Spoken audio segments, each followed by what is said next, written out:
le carburant, dites-nous au standard donc d'Europe, au 01 80 20 39 21. Moi, je voudrais savoir le record de France. Est-ce qu'on a dépassé 3 € par exemple le litre?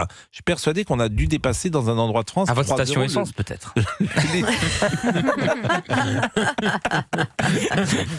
C'est une station très particulière. Eh oui. Où on vous donne des croissants. L'essence est en or. Le ministre du Commerce, Serge Papin, a déclaré ce matin qu'environ 6% des stations-service contrôlées allaient être sanctionnées. Mais je vois pas comment on peut sanctionner. Oui, moi aussi. Puisque Même contrôler, en fait. l'argent est libre. Quoi, l'argent, le prix est libre. Tu veux sanctionner quoi? Bah non, prix mais est libre en On France. parle de prix abusif. Mais il n'y a pas de prix Il n'y abusif. a pas de blocage de prix, il n'y a pas de barème, il n'y a pas de prix abusif, il n'y a pas rien, en fait. Oui, j'ai entendu prix abusif, mais j'ai Mais pas prix compris. abusif, le Ouais. prix est libre depuis 1985 en France. Ouais. Si le ministre dit qu'il peut sanctionner, c'est qu'il peut sanctionner. Vous croyez les ministres, vous Non, mais là, ils se mettent- Vous êtes bien là, seul. là, honnêtement, on peut pas dire que le gouvernement Mais- se met pas en action, voilà, pour essayer de contrôler la hausse du prix des carburants avec ses profiteurs de guerre, alors qu'il n'y a aucun baril pour le Mais moment qui est 500, passé c'est par le détroit d'Ormuz. Pardonnez-moi, les seuls profiteurs de guerre, c'est l'État. Ouais, c'est eux. Excusez-moi de le dire comme ça. Depuis toujours. Parce que Non, la hausse d'un coup aussi mais l'État, des vous savez- carburants complètement excessive, alors que les barils qui doivent passer par le détroit d'Ormuz sont bien loin d'arriver dans les stations essence du pays. à l'État. Mais bien sûr, mais il y a deux Elisabeth sujets, et c'est deux Assayag. sujets différents. Bah non. Est-ce que vous savez à combien le budget a été calculé, avec quel prix du baril? 67 €. 67 €. Le budget a été calculé avec ce prix-là. Donc si vraiment le gouvernement veut aider les Français, c'est simple. Il plafonne les taxes à hauteur de 67 € le baril. Vous comprenez la démarche.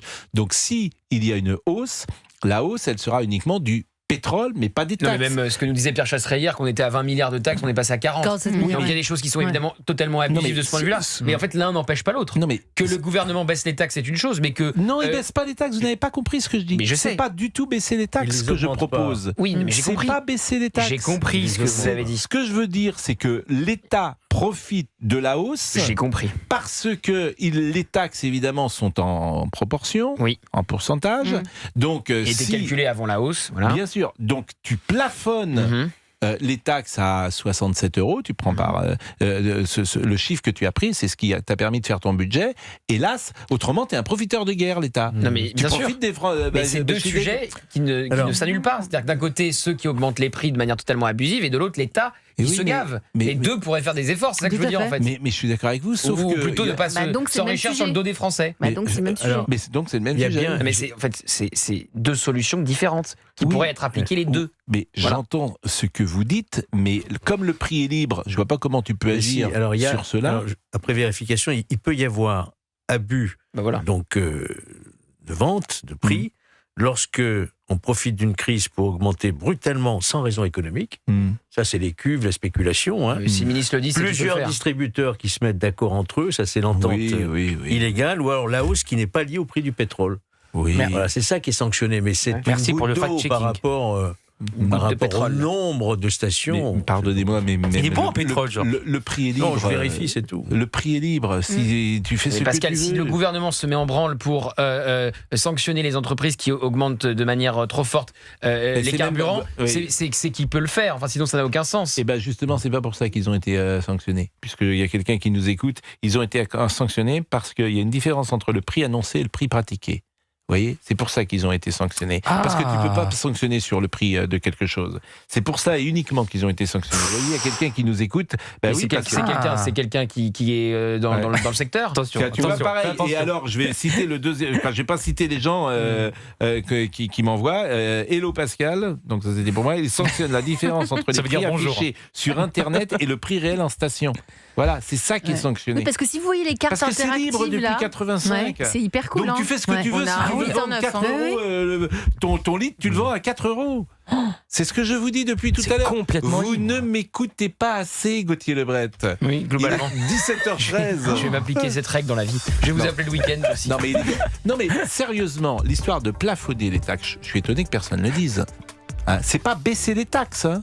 Vous avez bien compris. Oui, Pascal, c'est bon, je suis pas complètement. Oui, mais avec Bien les sûr. chiffres, tout le monde ne comprend pas. Ce matin, j'ai été avec les uns et les autres autour de moi. Tout le monde ne le comprenait pas, ce que je vous dis là. Mais qui ça, Donc, qui ne comprenait pas? Peu importe. Tu plafonnes, c'est-à-dire que tu ne vas pas.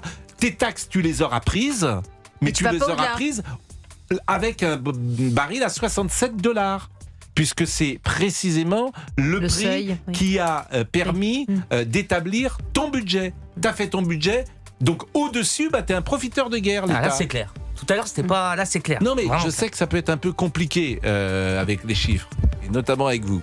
Il est 17h14. Allez, hop, petite Il est- méchanceté. Non, mais non, je blague. Non, mais c'est que les chiffres, je sais que c'est. Voilà, Oui. tout le monde ne jongle pas avec Non, mais là, les vous avez chiffres, été bon là sur la et fin. tout le monde ne comprend pas forcément Autant tout à le l'heure, pourcentage. Puis surtout la fiscalité de l'essence. Voilà. Hein. Mais- Ouais, Ouais, tout le monde n'est pas. Puis vous avez du mal parfois à exprimer clairement les choses. Non, mais il faudrait Dans l'animation, c'est débutant. certains confondent baisser des taxes. Par exemple, le RN veut baisser des taxes. Ça n'a pas de sens. LFI veut faire le blocage des prix. Ça n'a encore pas de sens. Oui, Là, LFI je veut trouve que bloquer. ma suggestion, elle est de bon sens. Il faudrait faire partager votre avis au gouvernement, puisque manifestement, il n'y a pas pensé. Oui, il a qu'à nous écouter, le gouvernement. Voilà, Je crois qu'il il fera vous moins de écoute. bêtises. Non, mais ça paraît clair. Et puis il y en a certains qui plafonnent le prix. Total Énergie l'avait fait en 2022. professionnel. Il est 17h15. Oui, non, mais c'est vrai, après, ils en y prennent, bien sûr. C'est vachement bien, ça. Ouais. Écoutons sur le carburant ce que disait Serge Papin, ministre du Commerce. Il était ce matin sur TF1. Sur 231 contrôles, il y a eu 6% de procès-verbaux. Ce qui compte beaucoup pour nous, c'est que ça soit quelque chose de loyal, quelque chose de transparent. Il y en a qui avancent masqués, qui sur le site mettent, par exemple, on a des cas où ils mettent 1,95 sur le gasoil, par exemple, et quand on arrive à la station, c'est 2,10. Donc c'est pas normal. Et là, il faut qu'il y ait que ça soit un outil loyal. Il faut que les consommateurs, les automobilistes puissent faire leur choix. Et ça permet d'avoir le discernement pour choisir sa station. Serge Papin, ministre du Commerce, il était ce matin sur TF1. Écoutons Roland Lescure, ministre de l'Économie. Les prix montent avec la hausse du baril. C'est normal, dit-il. Que les prix montent du fait de la hausse du prix du baril, j'allais dire c'est normal. Et quand on regarde le diesel qui est particulièrement affecté parce que les prix du raffinage du diesel ont beaucoup monté dans le monde entier, aux États-Unis, en France, en Italie et ailleurs, j'allais dire c'est malheureux mais c'est normal. En revanche, les chiffres que vous mentionnez ici sont clairement en dehors d'une distribution normale. Aujourd'hui, on est sur le diesel aux alentours de 2 euros. Le litre, c'est déjà beaucoup. C'est déjà beaucoup. Donc, d'abord, j'engage quand même nos concitoyens à faire jouer la concurrence. Les totems, comme on le dit là, sont affichés de manière extrêmement visible. N'hésitez pas à aller chez les distributeurs, et c'est l'essentiel aujourd'hui de cela, qui affiche de l'essence aux alentours de 2 euros pour le diesel, et on est encore assez nettement en dessous, entre 1,75 et 1,80 pour l'essence. On rappelle que certaines stations avancent masquées, a expliqué le ministre du Commerce sur TF1, avec des prix indiqués sur le site internet à 1,95 € sur le gazole par exemple, et quand on arrive à la station c'est 2,10 €, donc c'est pas normal, c'est ça qui a été sanctionné. Le gazole a dépassé lundi la barre symbolique des 2 € le litre dans l'Hexagone, selon une moyenne calculée par l'AFP sur la base des données de quelques 9400 stations-service transmises au gouvernement, et depuis le 27 février, veille des premières frappes sur l'Iran, le gazole, carburant routier le plus consommé dans le pays, a pris 28 centimes au litre en France hexagonale, soit un bond de 16%. Je ne sais pas s'il y a eu des gens qui nous ont appelés. Alexandre Mar, on a quelqu'un qui est là avec nous. Ah ben on a Christine, vous avez raison. Bonjour Christine, qui habite le Pas-de-Calais et qui est chauffeur de taxi manifestement. Bonjour Christine. Bonjour Monsieur Pro. Comment allez-vous Christine? Eh ben écoutez, ça pourrait aller mieux. Entre le temps et les augmentations, c'est une catastrophe. Qu'est-ce que vous avez? Vous avez un taxi thermique, hybride, diesel? Diesel. Diesel. Et vous faites le plein tous les combien? Tous les 3 jours? Tous les 2 jours. Tous les 2 jours? Ah oui, vous faites combien de kilomètres tous les 2 jours? Oh, on fait entre 700, 800 kilomètres. Et vous êtes taxi à Lille ou Non, à Lens. À Lens. Il y a combien de taxis, par exemple, à Lens? C'est une ville, Lens, c'est 35 000 habitants.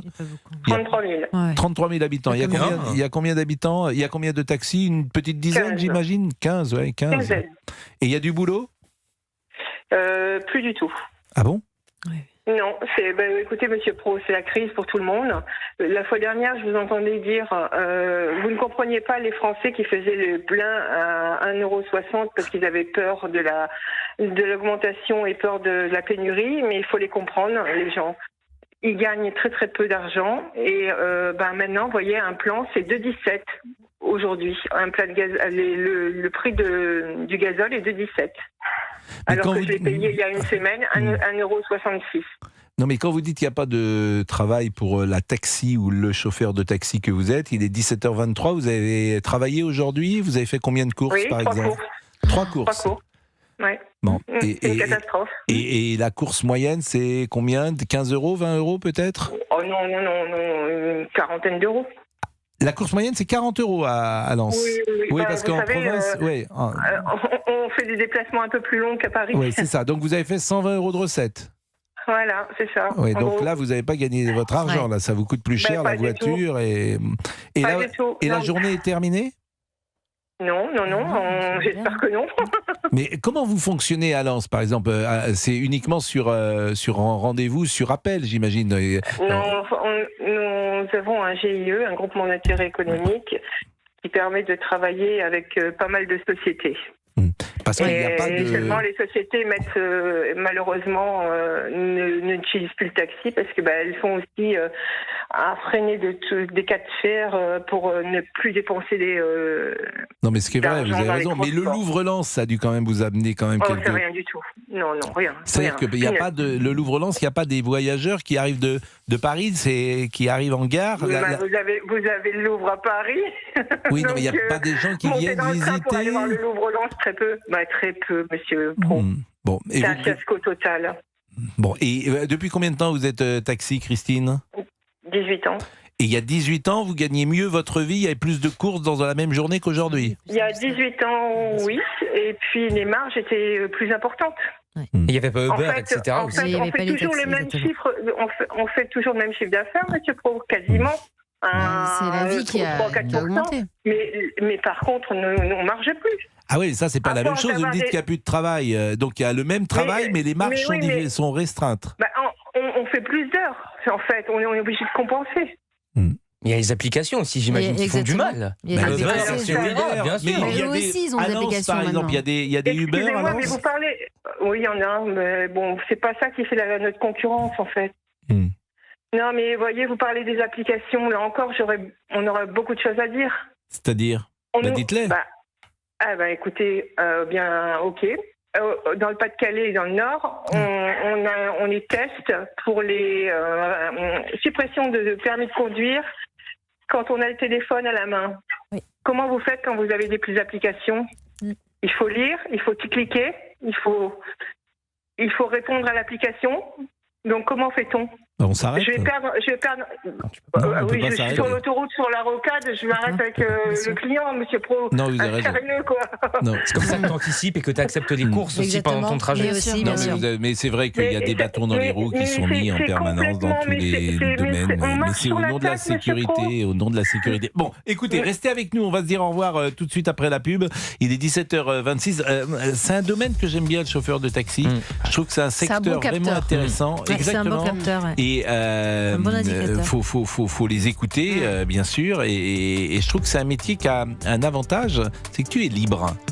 Donc tu es tu es libre, t'as pas de patron. Donc c'est pas. D'ailleurs, il y a un très bon papier dans le Parisien aujourd'hui sur une femme chauffeur de taxi qui justement a choisi ce métier parce qu'elle est libre. Bien sûr. Et libre. À quel prix peut-être l'enfer aussi. T'es jamais libre. À Paris, quand tu parles avec les VTC, c'est l'enfer, les applis, etc. J'entends ce que vous dites. Sa journée. Tu peux organiser. C'est pas taxi d'à 50 ans. On va dire, il y a une forme de liberté. 17h27. Le problème, c'est que si moi j'étais chauffeur de taxi, je choisirais qu'un quartier pour. je refuserais d'aller dans d'autres quartiers. Ça s'appelle majordome. Il y a des quartiers, parfois, je suis avec les chauffeurs de taxi, notamment qui font de la nuit, je leur dis, mais on vous envoie parfois dans. Ah non, mais certains ne vont pas dans. C'est ce qu'ils me disent. Oui, certains, oui. Ils me disent, je vais pas. C'est trop risqué. Je vais ils ont pas. refusé.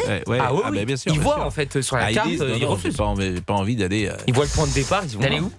d'aller faut dans pas le certains dire, quartiers, parce que, arrêtez, voilà. on va pas les citer. Il y a des quartiers qui sont plus dangereux. Voilà. Si, des zones de non-droit. De quel côté Non, mais vous êtes ne cherchez pas à me mettre en difficulté. Les quartiers verrouillés. Il est 17h27. Vous n'avez pas mis de cravate d'ailleurs aujourd'hui. Et alors vous avez une grosse écharpe à la radio, et j'ai vu des commentaires sur les réseaux sociaux en disant mais pourquoi Pro a des grosses écharpes à la radio? Est-ce que c'est parce que le studio n'est pas chauffé? Et je n'ai pas répondu à cet auditeur qui se posait cette question. Non, mais c'est pourquoi? Parce que je ne sais pas pourquoi. Il est 17h28. C'est une bonne séquence. À tout de suite.